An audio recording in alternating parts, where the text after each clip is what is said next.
Bonjour. Alors, Yiking, on démarre, c'est aussi sec. Donc voilà, hein, je me réveille, euh, comme d'hab, direct. Alors, euh, alors, le tirage du Yiking, c'est pas compliqué. C'est l'hexagramme 64 qui tend vers le 4, mutant 4. Donc, c'est le club des 4 aujourd'hui.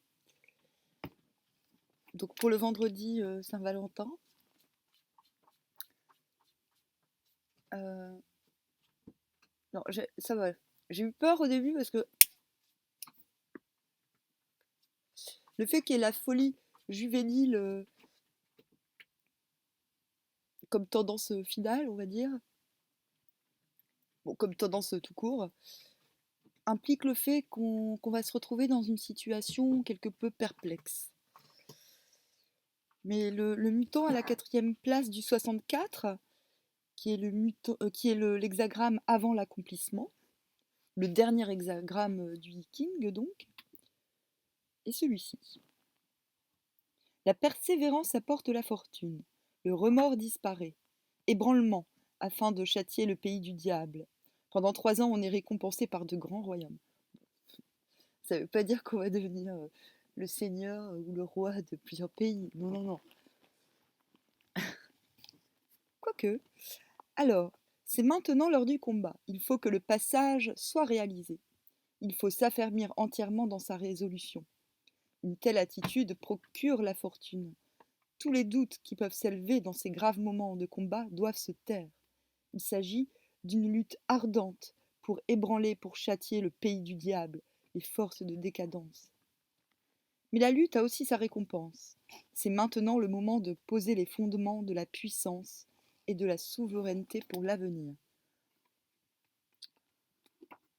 Dois-je expliquer? Oui, peut-être. Je vais quand même lire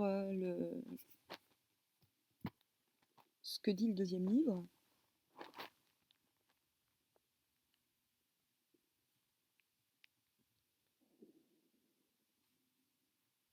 Donc ici, 3 années de récompense. Ce trait est le fonctionnaire robuste qui assiste le doux souverain à la 5e place et accomplit sa volonté.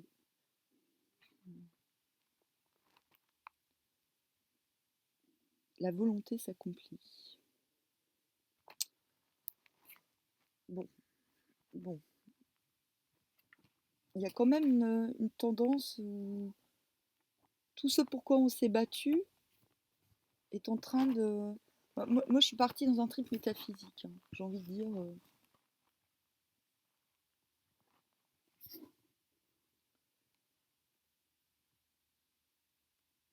Il y a pas grand-chose à expliquer, là, en fait.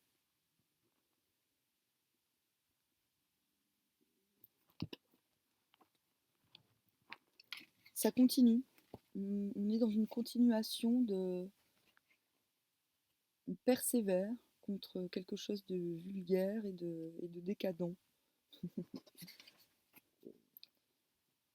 Quand je dis de décadent, je parle pas de la gentille décadence qui peut tous nous étreindre quand on fait la fête. Pas du tout. Je parle vraiment de... euh, je pense qu'on est en train de... On est en train de...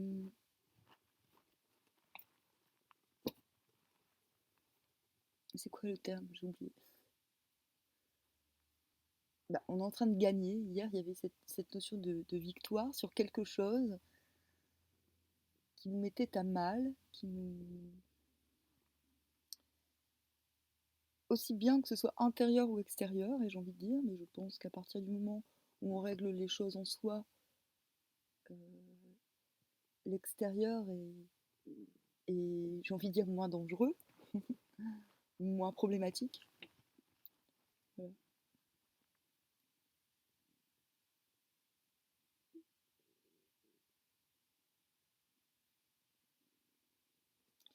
Et l'hexagramme 4, la folie juvénile, nous dit, bah en fait, si on vient vers toi, de manière importune. Voilà, voilà. Il t'invite à ne répondre qu'une fois aux gens. Voilà. En gros, si on te pose des questions une fois, ça va. Deux fois, bon, à la limite, on peut ne pas avoir compris la deuxième fois, la première fois. Mais voilà, débarrasse-toi des gens importants, des gens qui te,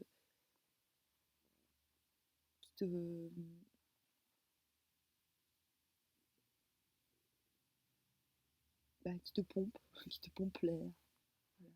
Ok. Donc on se débarrasse des gens qui te pompent l'air, pour rien, qui te questionnent pour rien. C'est ça en fait l'histoire. Là, je ne vais pas sortir tout le sens de l'hexagramme La folie juvénile, parce que cet hexagramme informe sur la folie juvénile qu'on peut soi-même avoir et celle qui nous fait face. Voilà. Mais comme on vient du 64, d'avant l'accomplissement,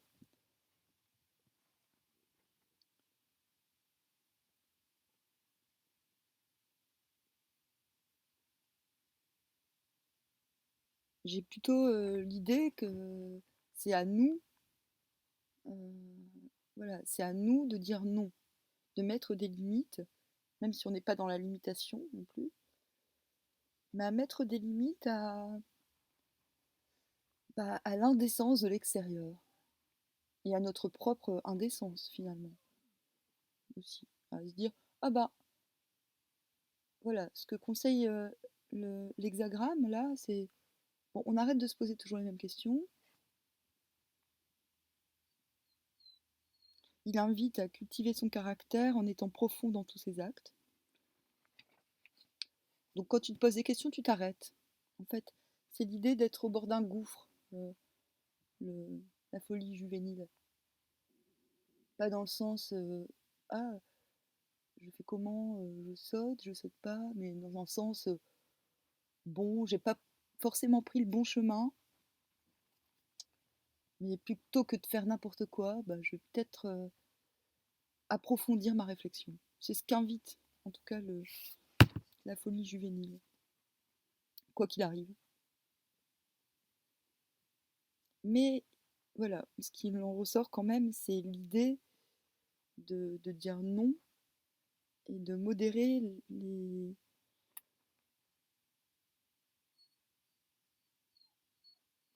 le flot important, j'ai envie de dire.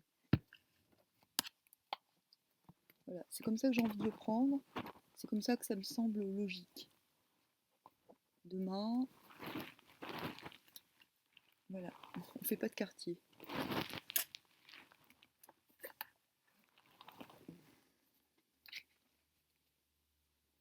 Donc tout cela n'a rien à voir avec la Saint-Valentin, sûrement, peut-être, j'en sais rien.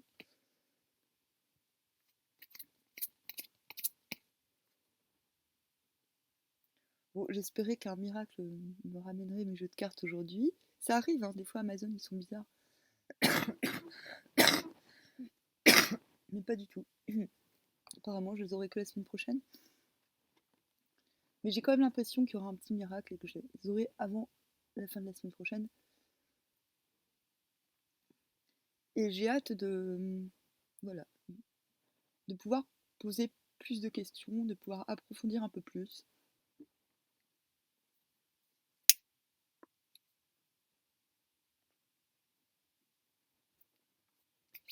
Alors, vendredi 14,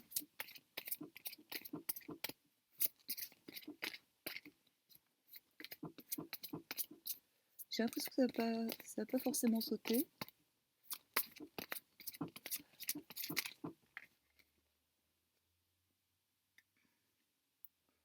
Il y a plein de cartes qui sont tombées.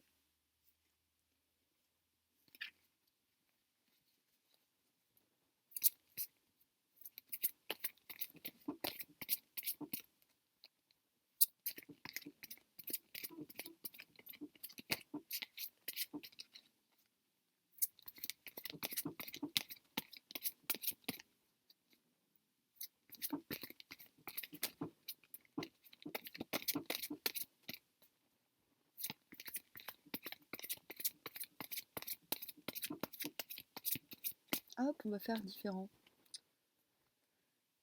J'ai l'impression qu'il y a rien d'autre à ajouter.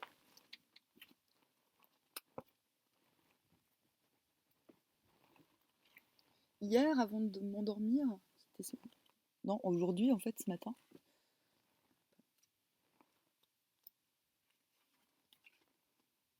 j'ai eu quelques idées, quelques envies. J'avais envie de faire une vidéo sur le Yiking, de mieux en parler, et aussi une vidéo sur les ovnis. De faire une sorte de point sur les ovnis. Mais je peux pas là, en fait. Je suis encore. J'ai encore un problème. Je suis encore bouchée de la gorge. Bon, j'ai choisi 3 cartes.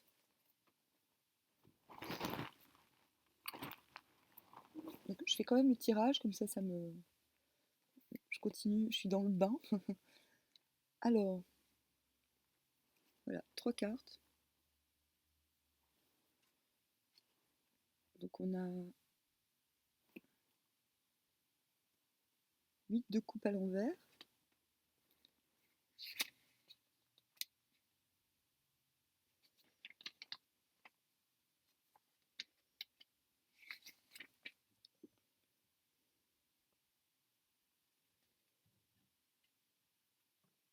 Oh, parce que quand c'est à l'envers, je me dis ouïe ouïe ouïe. Je me dis oh oh oh, mince alors, qu'est-ce qui va encore nous tomber sur la tête? Parce que c'est ça, ça fait comme les coupes sont à l'envers, on s'imagine qu'on va être arrosé quoi. De quoi allons-nous être arrosés? Là ça va, c'est de bon augure. C'est ça, c'est les a priori. Quand un truc est à l'envers, on s'attend à ce que ça soit moche, nul. Effort poursuivi jusqu'à atteindre la pleine réussite. Festivité gaieté. Oh. Bon, en ce qui me concerne, j'ai absolument rien à fêter. Mais il y a encore, l'idée de persévérance, hein. On est dans le même, on est dans la même vibe que le Yiking, hein. D'accord. Et là, on va savoir pourquoi on en arrive à la folie juvénile, pourquoi on en arrive à modérer les ardeurs ou les interrogations de ceux qui viennent à nous. Donc je tiens à préciser, hein, si demain on voit personne, ce qui peut arriver, hein, c'est pas parce que c'est la Saint-Valentin qu'on est obligé de voir des gens, hein, il faut prendre en compte la folie juvénile comme allant pour soi. C'est-à-dire ce sera dans ce cas-là à nous-mêmes d'éviter de se poser toujours les mêmes questions.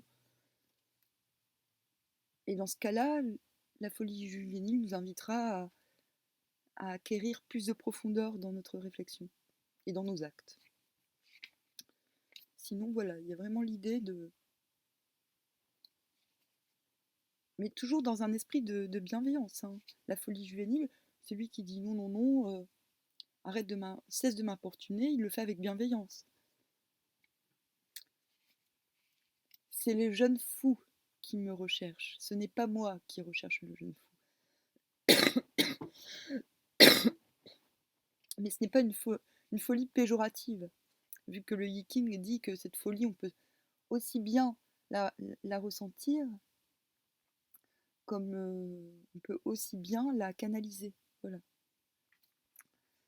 Alors, je vais vous sortir, c'est le moment de sortir ma petite allégorie de la folie, ce que j'ai écrit sur la folie. Déjà, je pars du principe que la folie, c'est quelque chose d'unanime, qu'on connaît tous.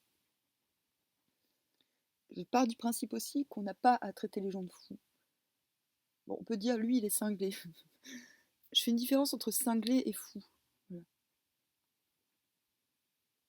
Le cinglé, c'est celui, il n'a pas le choix, il est attaché, on l'a attaché, et il n'a pas vraiment le choix, il n'a pas choisi son attachement. Voilà.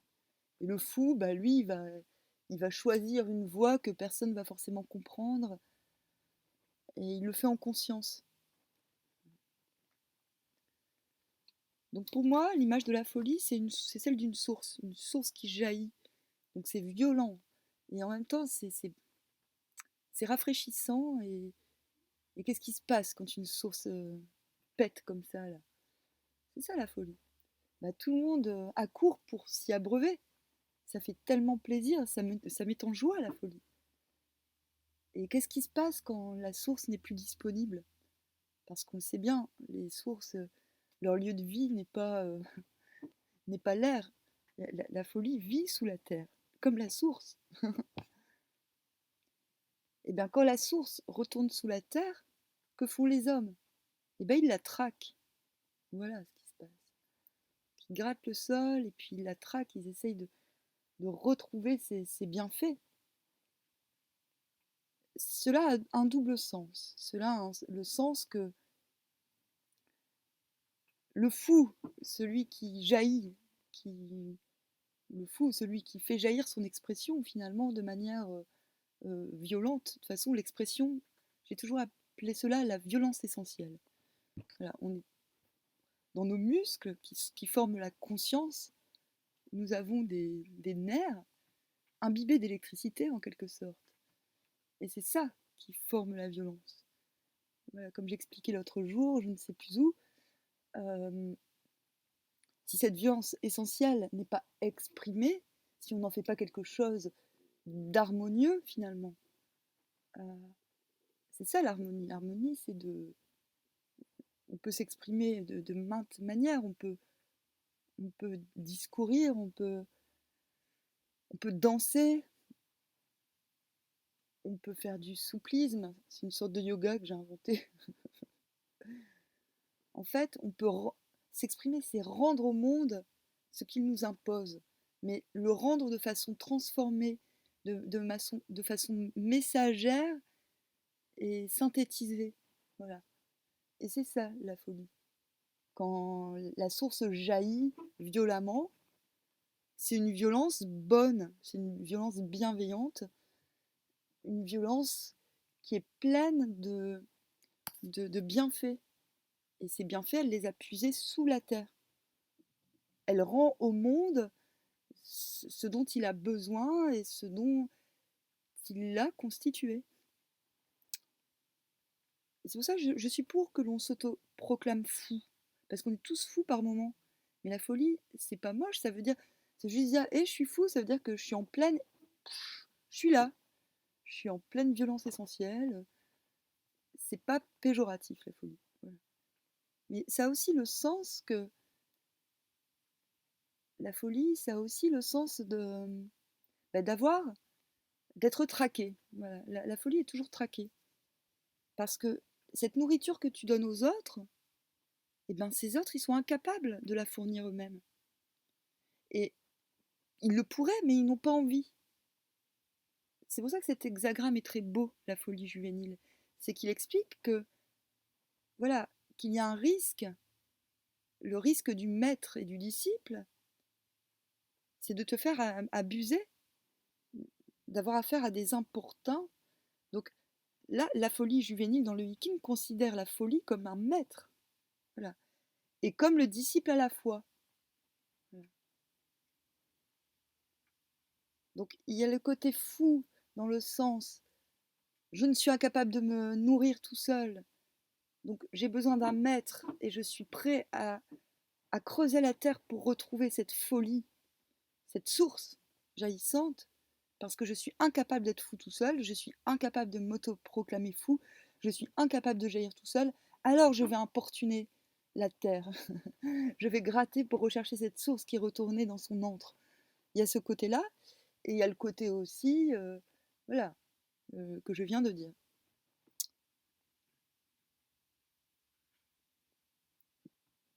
Peu de gens peuvent faire cas de cela, mais en tout cas, peuvent prendre pour argent comptant ce que je viens de sortir et j'en ai bien conscience. Pourtant, c'est ce que l'hexagramme euh, c'est ce que l'hexagramme du Viking, la folie juvénile, nous explique.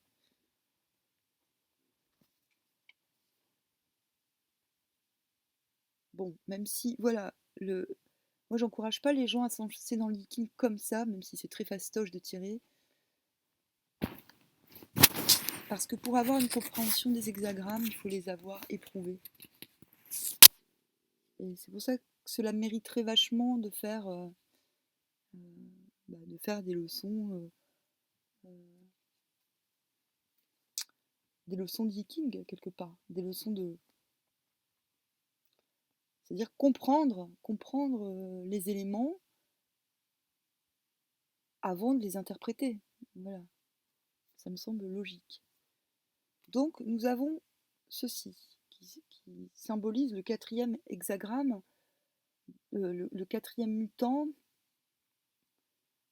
d'avant l'accomplissement, du dernier hexagramme du viking. Donc effort poursuivi jusqu'à atteindre la réussite, festivité, gaieté. Donc là, la victoire, elle est renouvelée par rapport au tirage d'hier. Ensuite, nous avons la reine de denier à l'envers. Donc à l'endroit, qu'est-ce qu'elle nous raconte?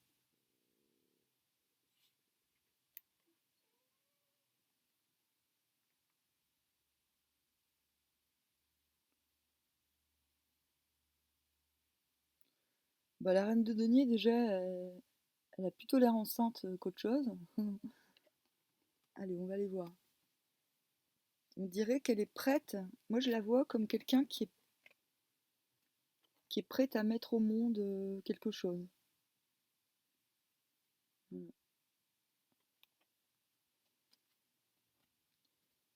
Qui est prête à accoucher.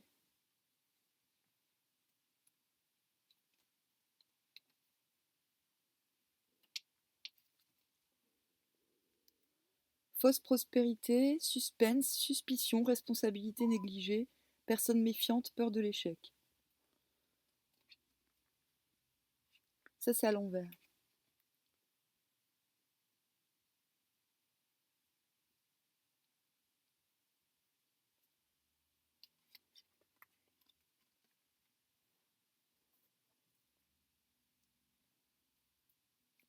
Ne vous inquiétez pas, il n'y a rien de grave, hein.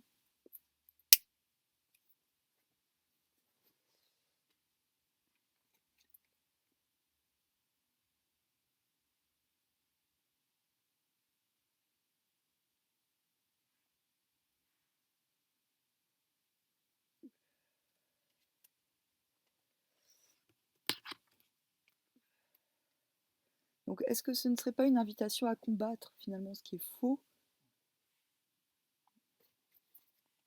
Elle nous invite, de toute façon, c'est ce que nous invite la folie juvénile, c'est à être profond dans tous ses actes. Donc, est-ce que ce n'est pas une indication de... Après, bon, attendez. On a le 1 de denier à l'envers, l'as de denier à l'envers.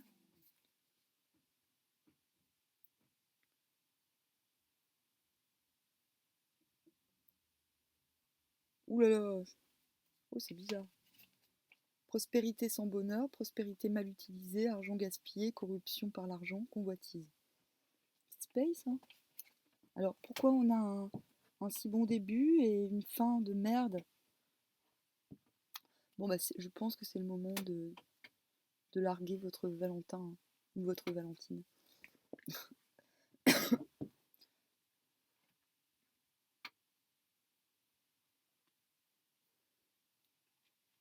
En fait, ce tirage va permettre de mieux comprendre ce que nous dit Lee King. Pourquoi on passe du 64, on persévère et on est sur le point d'être récompensé de nos efforts, et pourquoi après ces douches froides, folie juvénile,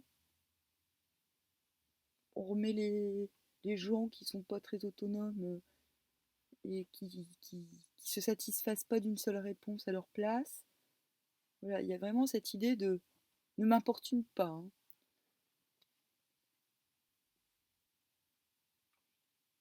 Donc finalement, c'est que clairement, on est victorieux, on est quand même invité à persévérer dans les deux hexagrammes. Donc, quel que soit le domaine dans lequel nous sommes victorieux, euh, ne pas oublier, de persévérer encore. On a toujours en face de soi quand même.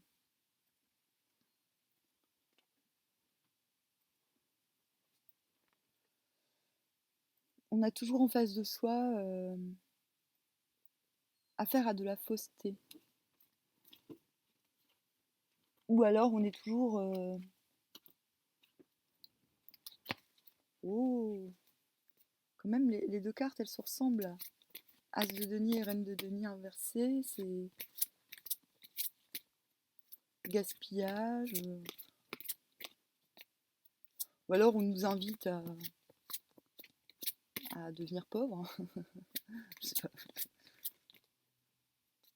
Peut-être on nous invite à gaspiller. C'est peut-être de la poésie à l'état pur. Hein. Je sais pas. Bon, je vais quand même essayer de. Bon, tu peux nous expliquer là un petit peu ce qui se passe? Bon, j'ai un dos de bâton sur le côté. Parce que des fois je tire et je sais pas s'il est à l'endroit ou à l'envers. Donc c'est bien, on va avoir les deux versions. On va avoir la version à l'endroit et à l'envers. Ce qui va nous permettre de comprendre dans deux dimensions. Donc, à l'endroit, c'est individu mûr, gouvernant, réalisation des buts et des besoins. Témérité, courage dans les entreprises. Personnalité dominante. À l'envers, tristesse, confusion, entrave causée par les autres, perte de foi, surprise. Ben voilà, merci. C'est ça, c'est exactement ce que je pensais. J'avais du mal à me dire, on peut pas partir si bien, finir si mal tout seul, enfin par son propre fait. Je ne pense pas que ce soit nous qui soyons dans le gaspillage, dans le faux en fait. Donc elles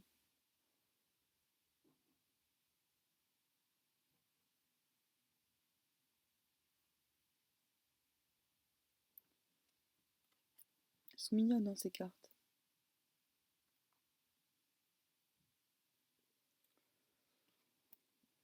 Donc voilà, ben là c'est clair, on va avoir affaire à des importuns.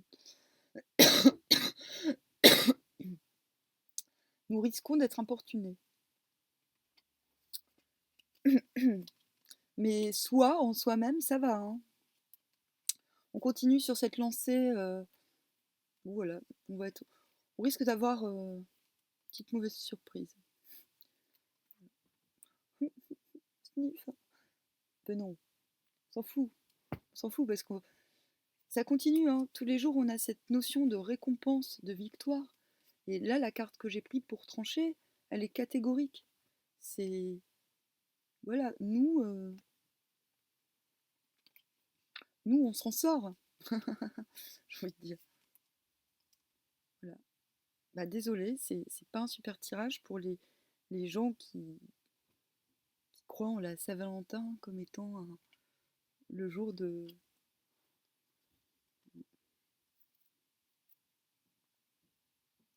le jour de l'amour. Bah, l'amour, des fois, peut être un petit peu. Ben, l'amour est rare, voilà ce que j'ai envie de dire. L'amour est très rare. Les gens confondent amour et besoin, sachez-le. Hein.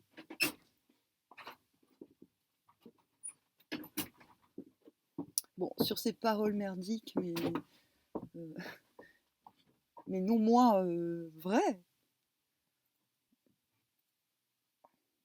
non moins réalistes, j'ai envie de dire. Ben, salut. Bon, je tiens quand même à dire que, vu l'état de ma voix, je vais avoir un petit peu du mal à faire des lectures aujourd'hui. Mais bon, si ça se calme, je reviens. Donc c'est ni bien ni mal, mais c'est pas mal. Ok, on est toujours en mode, voilà, on est toujours en mode sans rentrer dans une vigilance absolue. Attendez-vous quand même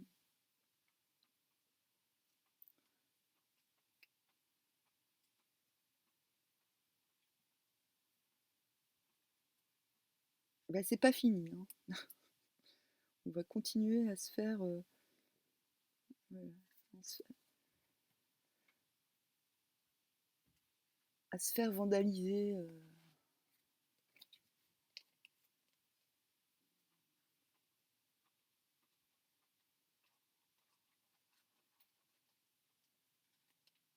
Qu'est-ce qu'on se fait vandaliser au fond? Notre sérénité? Ouais, c'est un peu ça. Mais je vois pas ça comme très très grave.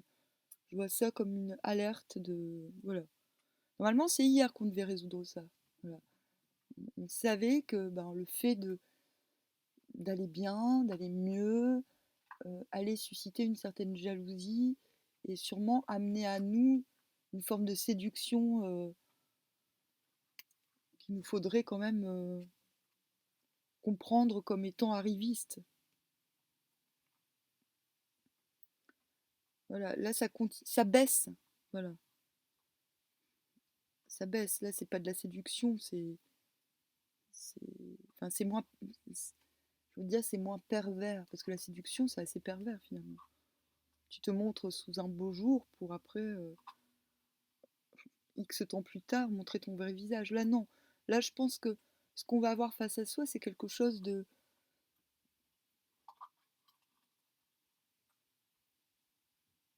Voilà, on risque d'être demandé, on risque d'être demandé pour des raisons, pour des raisons superficielles, en gros. Voilà, c'est moins pernicieux qu'hier, je pense. C'est plus visible, c'est plus... Mais c'est chiant. Voilà, pas grave.